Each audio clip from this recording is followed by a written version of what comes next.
Brand new 7-bedroom house with a roof deck here in BF Homes Parañaque. May lot area na 252 square meters at ang floor area 354 square meters. At facing south yung orientation niya. Samahan niyo na ako mag-house tour. Let's go! Nasa loob nga tayo ng isang safe, gated, and flood-free subdivision dito sa BF Homes Parañaque. At nakita niyo yung modern design. Very interesting siya, no? Yung mga black and white color combination. Pati mga wood design. Mataas ang iyong fence dito sa iyong garage. May 3-car garage yan. Punta na tayo dito. Pasok tayo. Let's go!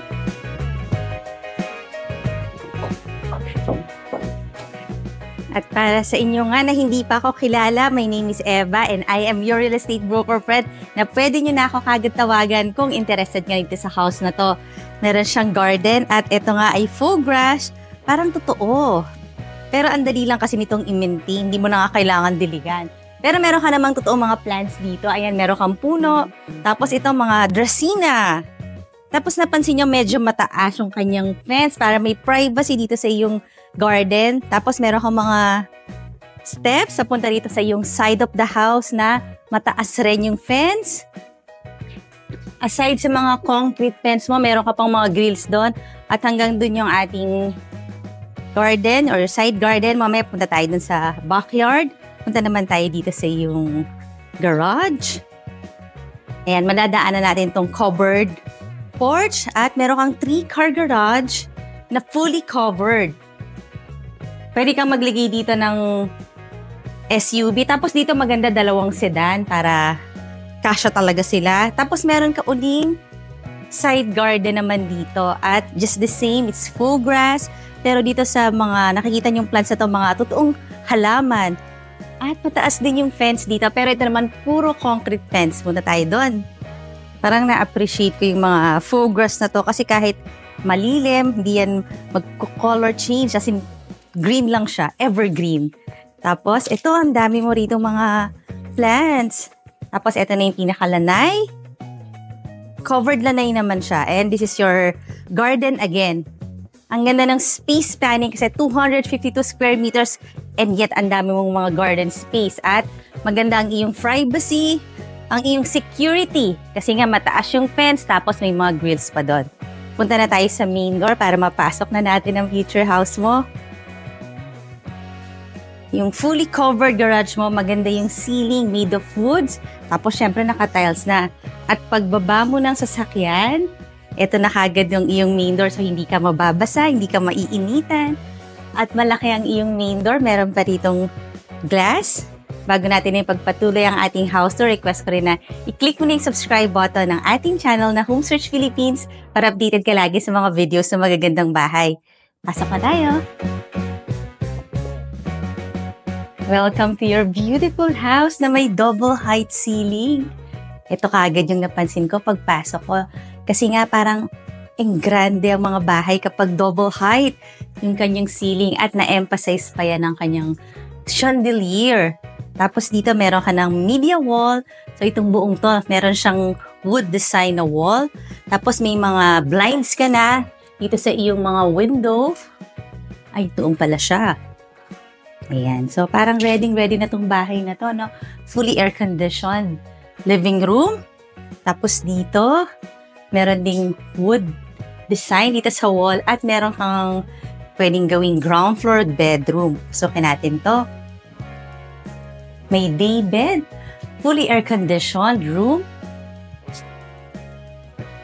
Meron kang sliding door, barn type. Ito na ang iyong bathroom dito sa ground floor bedroom. Meron siyang double shower. Meron na rin siyang Panasonic na water heater.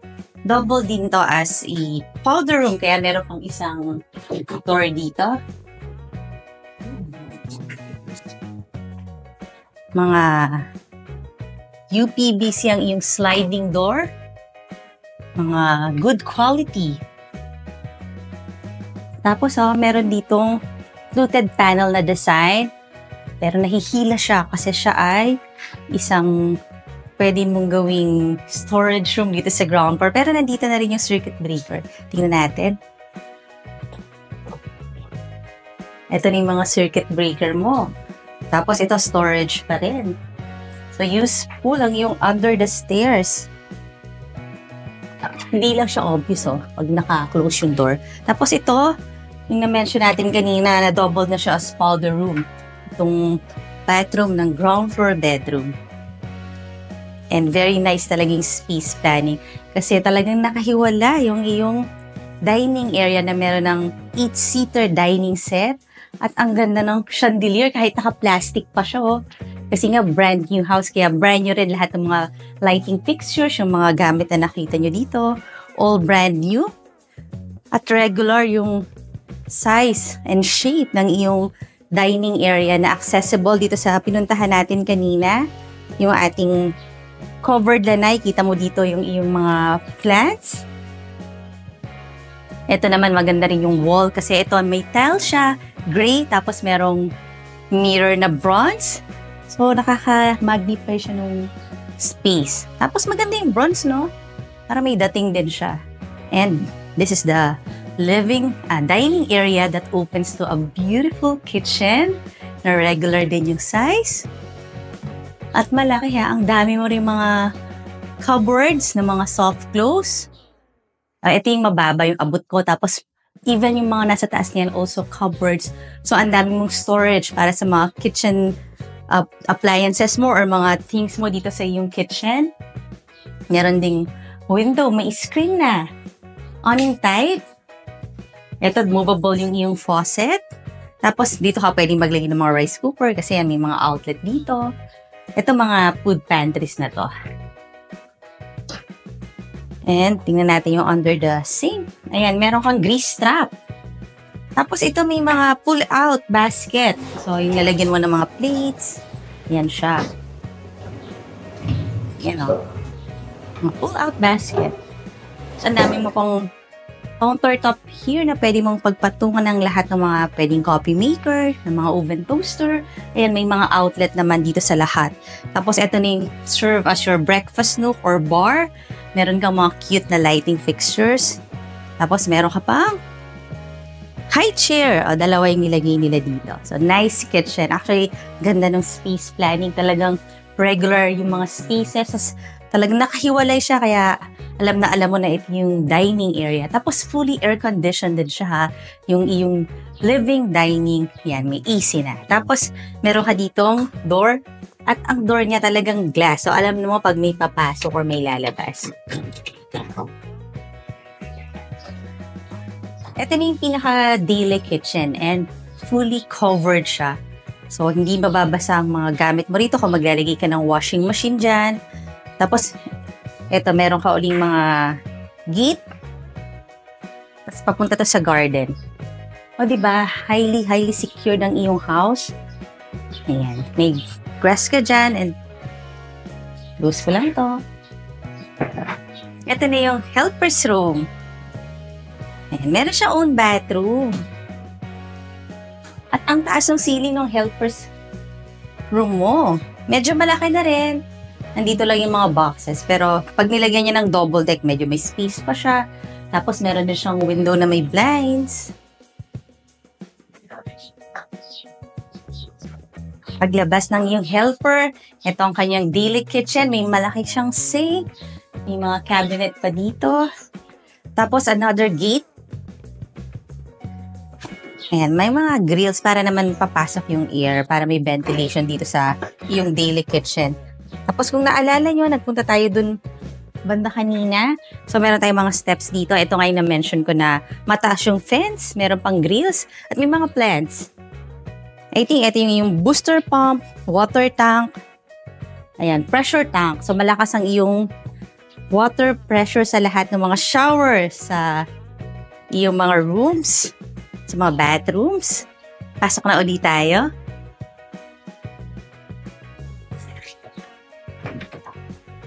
Yung price and full details nandiyan sa description box below the video.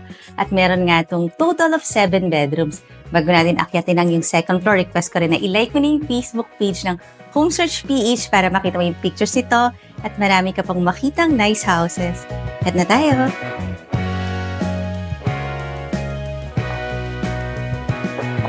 Bright din dito sa staircase area kasi meron ka mga windows, may screen, tapos mga tempered glass.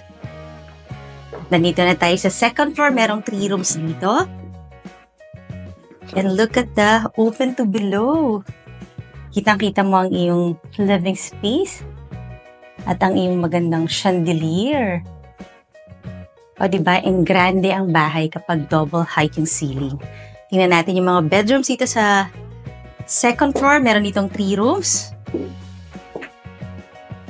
First bedroom here on the second floor. Fully air-conditioned room. Tapos meron ka rito mga windows. May mga blinds. So, habang nanonood ka, habang nakaupo ka dito sa iyong bed or nakahiga, meron kang pwedeng gawing media wall. Ayan, meron ka ng mga outlet dito, fluted panel. Maganda rin yung design niya. I think may mga lights pa dun. Tapos may mga cabinet pa dito. And meron kang very own bathroom. At ang bathroom mo, meron pang ano bang tawag dito? Urinal. So, pwedeng boys room to, no? Tapos, ayan, meron ka na rin Panasonic water heater, double shower. Ito yung iyong water closet, may sink. So, kompleto naman. Tapos, meron ka pang window, may screen para may ventilation ng iyong bathroom. And nandito naman ang iyong closet. Ayan, push to open. May light sa loob ng closet. Meron din ditong window para naman maliwanag dito sa iyong closet area. At the same time, pwede mo siyang i-convert as your office or study area. Yan, maglalagay ka na lang dito ng chair. So, ayan, dito mo lalagay yung laptop mo. Or pwede rin vanity, no? So, yun yung kanyang purpose, dalawa. I like this bedroom kasi medyo malakas siya. And let's see the other room. Ito naman, compact. Yung room na to. May double size bed. Meron ka parang cabinet para naman maximize yung space. At may ilaw ha. I think, ayan, may ilaw siya. Meron ka ring window dito. May blinds. Fully air-conditioned room.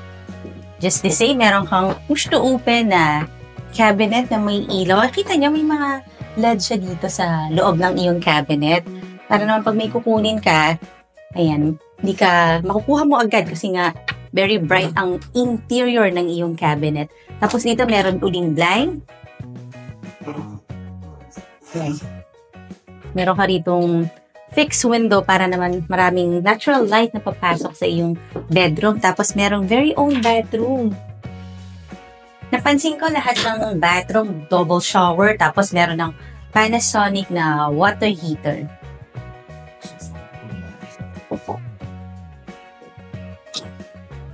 Ito na tayo sa master bedroom. Meron ditong cabinet. Pagpasok, ito na siya. Push to open lang din. I think pwede mo siyang gawing shoe cabinet kasi medyo maliit lang. Or mga bags, pwede ka rin maglagay dyan. And here's your master bedroom. Biggest bedroom, of course. Tapos, meron kang king-size bed. Ang dami mong mga windows, lahat may blinds na. Kasi this is a corner bedroom na fully air-conditioned. Tapos, maganda rin yung headboard mo. Made of wood. Tapos, sa dalawang side na to, pwede kang maglagay ng table, side table. Tapos, yan, lamp kasi meron ka namang outlet. And then, pwede ka rin manood ng TV habang ikaw ay nakahiga. Kasi ito na ang iyong media wall sa loob ng iyong master bedroom. Tapos, ito naman, meron ka uling mirror dito na made of bronze. Kaya may mga outlet ka na dito. Tapos, meron siyang balcony na natin. Pahaba yung balcony mo. Tapos, meron ka pa ritong platform. Actually, medyo in comparison sa third floor na roof deck, sizable lang to. Pero yun talaga, super size. Kita natin ang magandang community dito sa BF Homes Parañaque na flood-free. Kasi yun naman talaga pinaka-importante. Pasok ulit tayo. Merong walk-in closet at bathroom ang master bedroom. May his and hers na basin. Tapos ito yung shower area mo. double shower. Ito yung his and hers. Tapos meron uling urinal dito sa side na to. Tapos ayun naman yung water closet na meron ng bidet. At nandito ang walk-in closet. Talagang fully enclosed siya. Merong door that separates the bedroom and the walk-in closet. Pwede his and hers din yung mga walk-in closet. May mga lights, no? Ayan, no, pagbukas mo ng yung closet, may ilaw doon, may mga LEDs, strip light.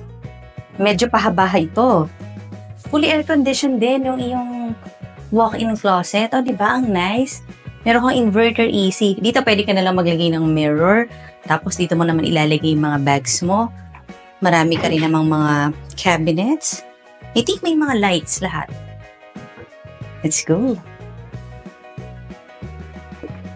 Bagay nga sa mga medium to big size families kasi meron ka pang third floor.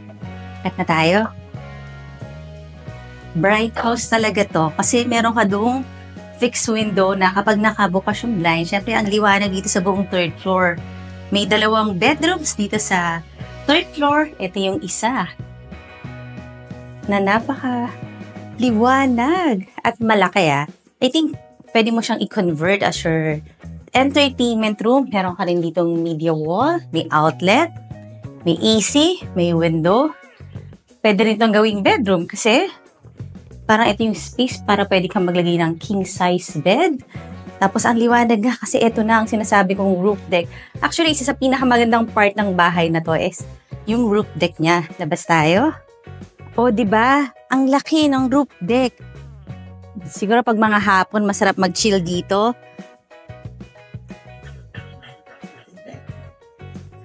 Pag may mga small gatherings kayo, birthdays, mga parties, ayan, pwede nyo ditong ganapin sa iyong third floor kasi medyo malaki-laki naman talaga ang iyong roof deck.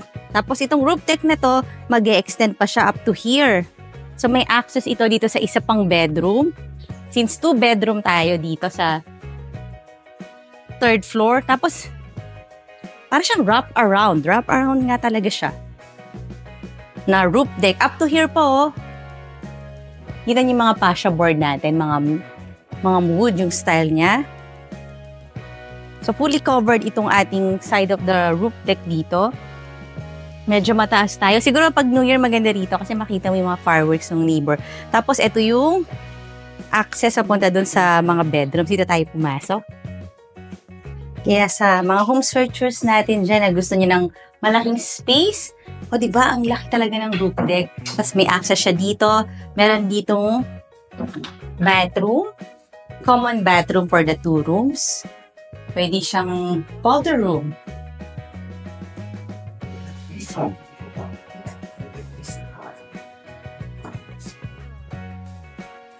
Yung price and full details nasa description box below the video, And this is the final bedroom.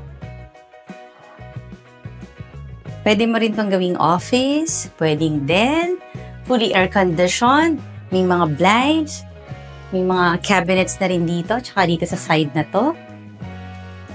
Ayan, dami mong storage space.